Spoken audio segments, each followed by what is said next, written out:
करिब 1 इंच जति आउनु पर्यो त्यसमा। यो बालुवा चाहिँ हामीले यसमा राख्ने गर्छौँ। यसरी बालुवा अझै राख्नुपर्ने हुन्छ दाइ। बालुवा राख्छौँ, बालुवा छपक्क राख्छौँ जुन मैले तपाईँहरूलाई देखाइरहेको छु। बालुवा राखिसकेपछि यो माथिबाट चाहिँ हामीले अब एउटा सामान्य पत्रिका राख्ने गर्छौँ। पत्रिका राखिसकेपछि अनि यसको यो माथि खोलाको जुन बालुवा हुन्छ त्यो खोलाको बालुवा चाहिँ हामीले लिनुपर्ने हुन्छ। चालेको एकदम मसिनोवाला बालुवा छ यहाँ हजुरहरूले देख्न सक्नुहुन्छ जुन मैले देखाइरहेको छु। र त्यसै गरी अर्को 1 नम्बर माटो जुन चाहिँ जङ्गलको माटो हुन्छ त्यो जङ्गलको माटो चाहिँ लिनुपर्ने हुन्छ 1 भाग। र 1 भाग जङ्गलको माटो लिइसकेपछि अर्को भाग चाहिँ जस्तो यो चाहिँ खोलाको बालुवा हुन्छ, यो खोलाको बालुवा चाहिँ हामीले लिनुपर्ने हुन्छ। जस्तै मानिलिनु हजुरहरूले 100 किलो बनाउँदै हुनुहुन्छ भने 100 किलोको यो मिक्सर बनाउँदै हुनुहुन्छ भने 100 किलोको मिक्सरमा विशेष गरी यो मासमा चाहिँ गर्नु होला, केजीमा भन्दा नि ठ्याक्कै 33% चाहिँ यो मसिनो बालुवा होस् र 33% चाहिँ यो मसिनो माटो होस् र 33% चाहिँ अर्को गोबर मल होस्। र यो माटो चाहिँ तपाईँहरूले विशेष गरी जङ्गलको माटो लिन सक्नुहुन्छ, मुसाले खनेको माटो लिन सक्नुहुन्छ जुन मैले देखाएको छु। र यो चाहिँ 1 नम्बर खोलाको चाहिँ चालेको बालुवा चाहिँ हजुरहरूले यसरी चाहिँ लिनुभएको छ। अब अर्को देखाउँदैछु मैले हजुरहरूलाई जुन चाहिँ गोबर मल। र यसरी चाहिँ मैले यहाँनिर देखाइरहेको छु मैले।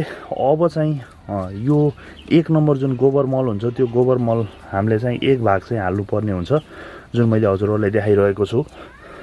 1 भाग जङ्गलको माटो हो, 1 भाग बालुवा र 1 भाग चाहिँ यो गोबर माटो छ। यो गोबर माटो चाहिँ हाल्नुपर्ने हुन्छ जुन मैले हजुरहरूलाई यसरी देखाइरहेको छु। लगभग 1 भाग हालिसक्यो हामीले, यहाँनिर हेर्न सक्नुहुन्छ यी। अब यसलाई चाहिँ हामीले पुरै मोल्नुपर्ने हुन्छ। मोलेर यो बराबर सबै कुराहरू एकैचोटि बराबर चाहिँ मिक्स होस्। मिक्स भइसकेपछि त्यो मिक्स भएको पनि मैले देखाउने छु हजुरहरूलाई। त्यसपछिको अर्को स्टेपमा पनि हामी जानेछौँ कसरी राख्ने के गर्ने भनेर। त्यसपछिको अर्को स्टेपमा चाहिँ राख्नेछौँ। मिल्की मसरुम बनाउने प्रोसेसमा छौँ हामी। जुन यो मिसाइएको जुन मिश्रण थियो हाम्रो 3 किसिमको मिश्रण मैले भने। 1 किसिमको मिश्रण भनेको जङ्गलको माटो र अर्को किसिमको मिश्रण जुन चाहिँ खोलामा पाइने मसिनो स्यान्ड यानि कि बालुवा र अर्को किसिमको मिश्रण भनेको विशेष गरी जुन हामीले घरकै गोबर मल हुन्छ त्यो गोबर मल धुल्याएर त्यो चाहिँ प्रयोग गर्न सक्छौँ। धुल्याएर एकदम मसिनो बनाएर त्यसलाई चाहिँ हामीले यसरी पुरै मोल्नु पर्ने हुन्छ। मोलिरहेछौँ यहाँनिर हजुरहरूलाई देखाइरहेको छु। मिल्की मसरुमको प्रोसेसमै छौँ हामी। कसरी राख्ने के राख्ने भनेर सबै जानकारी मैले हजुरहरूलाई दिन खोजिरहेको छु। र यसरी चाहिँ जुन बनाइसकेपछि बनेको जुन मिश्रण छ यो मिश्रण हामीले चाहिँ फेरि पकाउनु पर्ने हुन्छ। पकाउनेवाला प्रोसेस पनि मैले देखाउने छु। पुरै बोइल गर्नुपर्ने हुन्छ। अब चाहिँ यो मिक्स गरेको जुन मिश्रण छ त्यो मिश्रणलाई चाहिँ बोइल गर्ने प्रोसेसमा चाहिँ जान्छौँ है त। र अब चाहिँ हामीले जुन हिजो तयार पारेको जुन माटो थियो त्यो माटो चाहिँ उमाल्ने प्रक्रियामा छौँ। तलपट्टि जाली राखेका छौँ र जालीभन्दा करिब 1 फुट माथिपट्टि चाहिँ हामीले खाली छोडेका छौँ। अब यो माथि चाहिँ जुन हामीले भोरेका चाहिँ जुन बोराहरू थिए ती बोराहरू चाहिँ राख्नेछौँ। लगभग चुलो रेडी भइसकेको छ। यो गर्नुको कारण के भन्दाखेरि जुन 3 किसिमको मिश्रण भएको जुन माटो थियो त्यो माटोमा विभिन्न किसिमको ब्याक्टेरियाहरू हुनसक्छ। त्यही भएर चाहिँ त्यसलाई चाहिँ बाफीकरण चाहिँ गर्दैछौँ हामीले। अब कसरी गर्ने माटो हामीले यसरी चाहिँ साना बोराहरू बनाएका छौँ। यही बोराहरू चाहिँ अब हामीले राख्छौँ। पुरै यही बोरामा चाहिँ हामीले पुरै यसलाई बाफीकरण गर्ने हो। अब यसलाई चाहिँ बफाउँछौँ। बफाएको कुराहरू सबै हजुरहरूलाई देखाउने छु मैले। आगो लगाएको कुराहरू माथिबाट चाहिँ पुरै प्लास्टिक पनि राख्नुपर्ने हुन्छ। यही यसैमा चाहिँ त्यो मिक्स गरेको जुन हामीले हिजो मिक्स गरेको माटो थियो यानि कि योभन्दा अघिल्लो स्टेजमा मिक्स गरेको माटो चाहिँ यसरी यहाँ राख्छौँ। बफाउने प्रोसेसमा छौँ हामी, हेर्नु होला।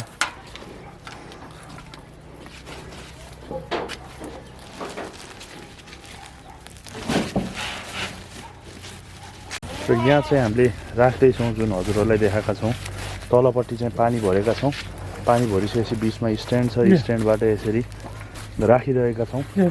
अब चाहिँ यो बोइल गर्ने प्रोसेसमा छौँ। बोइल गर्नुको मतलब के भन्दाखेरि जुन जति माटोमा भएको ब्याक्टेरियाहरू छ त्यो ब्याक्टेरियाहरू मार्ने काम हो।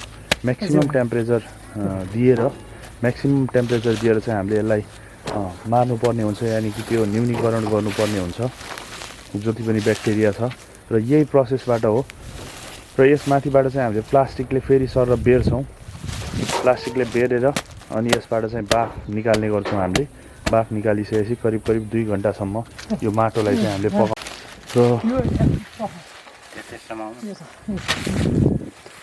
सिम्पल प्रोसेस छ। जुन पहिला हामीले जुन पराल बोइल गर्थ्यौँ त्यो पराल बोइल गरेकै प्रोसेस हो यो पनि। र यसलाई पनि हामीले बफाउनको लागि जुन ट्युब राखिसकेका छौँ। अब तलबाट चाहिँ हामीले आगो लगाइदिन्छौँ। करिब यो प्रक्रिया हामीले करिब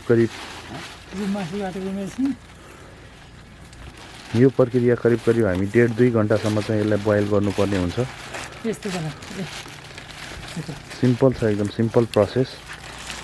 र जुन यो बोइल गरिसकेको जुन तताएको जुन माटो छ त्यो तताएको माटोलाई चाहिँ अब हामीले निकाल्दैछौँ।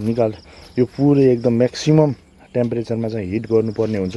हिट गरिसकेपछि चाहिँ यसलाई निकालेर अब मैले अर्को प्रक्रियामा देखाउँदैछु हजुरहरूलाई। जुन निकालेको माटो छ, निकालेको माटोलाई चाहिँ अब सेलाउन हालिरहेको छौँ हामीले। त्यो फुल टेम्परेचरमा चाहिँ सेलाउन हाल्नुपर्ने हुन्छ। चिसो बनाउनु पर्ने हुन्छ, एकदम नर्मल टेम्परेचरमा चिसो बनाउनु पर्ने हुन्छ। इन्भाइरोमेन्टसितको टेम्परेचरमा चिसो बनाउनु पर्ने हुन्छ। चिसो बनाइसकेपछि अनि बल्ल हामीले चाहिँ के गर्छौँ भन्दा जब 22 दिन भएको डल्ला हुन्छ त्यो 22 दिन भएको डल्लामा चाहिँ यो माटो त्यसमा चाहिँ राख्ने गर्छौँ। अब अरू कुरा देखाउँदैछु मैले। यो चाहिँ चिस्याउने एउटा प्रोसेस हो। डाइरेक्ट हामीले खोलेर राखिदिएका छौँ। जब च्याउ यसरी चाहिँ 22 दिनको हुन्छ, 22 दिनको भइसकेपछि चाहिँ हामीले यसरी यहाँनिर फुकाउँदैछौँ। फुकाइसकेपछि यो फुकाएको च्याउलाई चाहिँ अब हामीले यहाँ यसरी चाहिँ 2 अन्जुली जति चाहिँ बालुवा राख्ने गर्छौँ। बालुवा भनेको जुन पकाएको बालुवा थियो, हिजो हामीले जुन पकाएका थियौँ त्यो पकाएको बालुवा चाहिँ यहाँ राख्छौँ। मैले हजुरहरूलाई देखाउँदैछु बालुवा राखेको।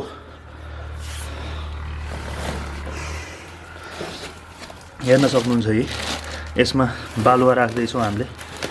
कति राख्ने बालुवा भनेर पनि मैले तपाईँहरूलाई भन्दैछु। करिब 2 अन्जुली बालुवा, करिब 1 दिन जति आउनु पर्यो त्यसमा। यो बालुवा चाहिँ हामीले यसमा राख्ने गर्छौँ। यसरी बालुवा अझै राख्नुपर्ने हुन्छ दाइ। बालुवा राख्छौँ, बालुवा छपक्क राख्छौँ जुन मैले तपाईँहरूलाई देखाइरहेको छु। बालुवा राखिसकेपछि यो माथिबाट चाहिँ हामीले अब एउटा सामान्य पत्रिका राख्ने गर्छौँ। पत्रिका राखिसकेपछि अनि यसको यो माथिबाट यो पत्रिका राख्नुको कारण के भन्दाखेरि जुन मैले यहाँ हजुरहरूलाई देखाएको छु यी यसरी चाहिँ पत्रिकाहरू राख्छौँ। राखिसकेपछि अनि यसमा चाहिँ लगातार हामीले 7 दिन 8 दिनसम्म चाहिँ पानी राख्नुपर्ने हुन्छ। र अब बाँकी अंश जुन च्याउ उम्रेको अंश चाहिँ मैले फेरि तपाईँहरूलाई देखाउने छु।